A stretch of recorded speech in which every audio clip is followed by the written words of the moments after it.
Tomoni corna ye. Lokola za penza. Bon, aza juste que tomoni longi na ye na kati ya morgue penza. Bakosi twaki na president Mobutu. Tomoni longi na ye. Tomoni pene longi na ye. Akufi na munene na ye. Akufi na munene na ye. Na leli na koti la kati na moni. Pour changer un peu place.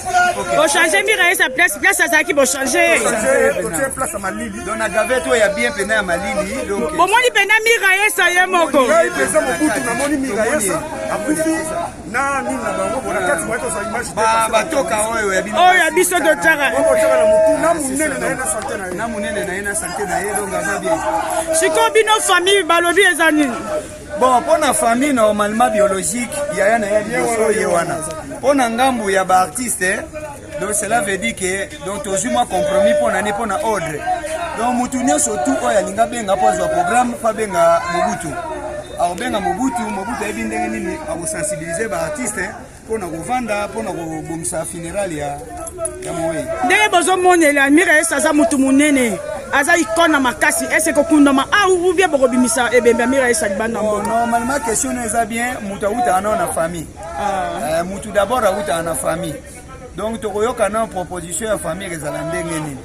Ndenge famille bakolobelela simande biso pe ba artiste tokozala na famille poto sangisaka maloba. Ata tolobika kuna makuna bongo pe biso apo akufeli aho. Biso pe toza ba artiste lokwa pe bandeko yo baza kuna. Mais tozela na ntango tokovanda toyeba nini.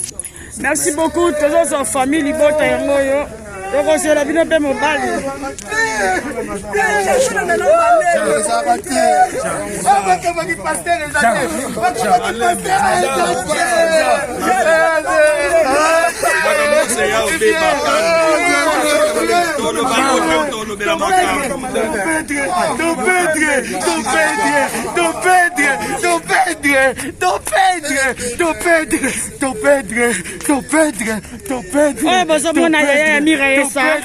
Yaya Miraye sa yeyo yanga solo baba perdre Yaya Miraye sa yeyo Yaya Miraye sa yeyo totiko tika Miraye sa atotiki ye babongisi place ya bien toza na morgue toza na kati ya morgue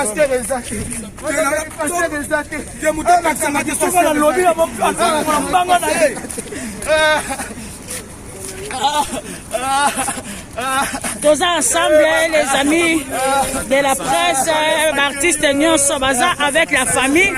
Nyokande wamona.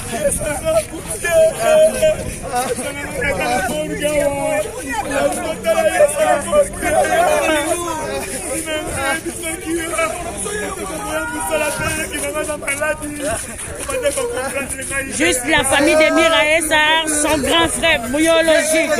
Il est là avec tous les artistes ici en Angola. Ils sont sur Sangani, Toza, la Kata Mongo. Miraye Sarr, Atiki Biso, Miraye Sarr, Atiki Biso, Miraye Sarr, Atiki Biso. Miraye Sarr, Azaï soutenir, Miraye Sarr ne plus, Miraye Sarr, Atiki Biso.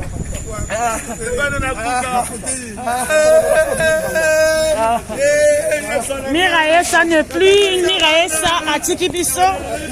Donc on est en direct, il y a morgue, oui, en direct de la morgue de Sanator. Nous sommes vraiment ici en Angola, précisément à Palanca, sur Sanator, à l'hôpital international, à Congo, hôpital à Sana. Et pas il y a image, il y a hôpital. Malheureusement, pour on a image un peu parce que tu as une image, film raté. Tu as une image pour le moment. Tu peux confirmer que Miraye Sarr a tiré biso. Donc, tu as tous les artistes et comédiens, les amis de la presse. Tu as vraiment les bomoni bandegonors dans la présentation qui bino. Donc, vous allez la brancher. Tu as que tu as la sablon au bali. Oh, il y a bomi si Miraye Sarr. On est là. Donc, il y a un bomé dans ma boko. Comment tu as fait la yep ça va tout à boya ba comédien ba conta nandeni elle a sens té mobala boya ba comédien ba conta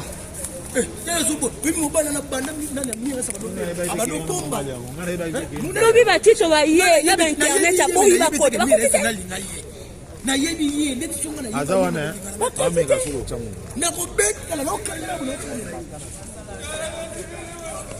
oui so mire ça profite pour là oui azuli la paix oui so mire ko fait ça y est oui moi li mo biete ali na moni pe na mama lo madate azata bien ta latine fe bien ensemble biso be basi toza full wa tali bango biso ko bala ko peta na olingete na ndeni bala bongo na ndeni pona bongo sani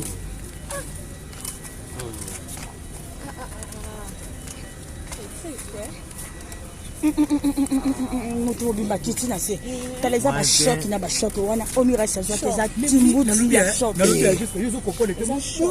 muni moso katiki nyonso ya ye abipesi epa na yo kasi osali esiko shoki moko boye abandi théâtre quand yo na konde na yo ekikise théâtre koteka artiste vi nyonso ya yo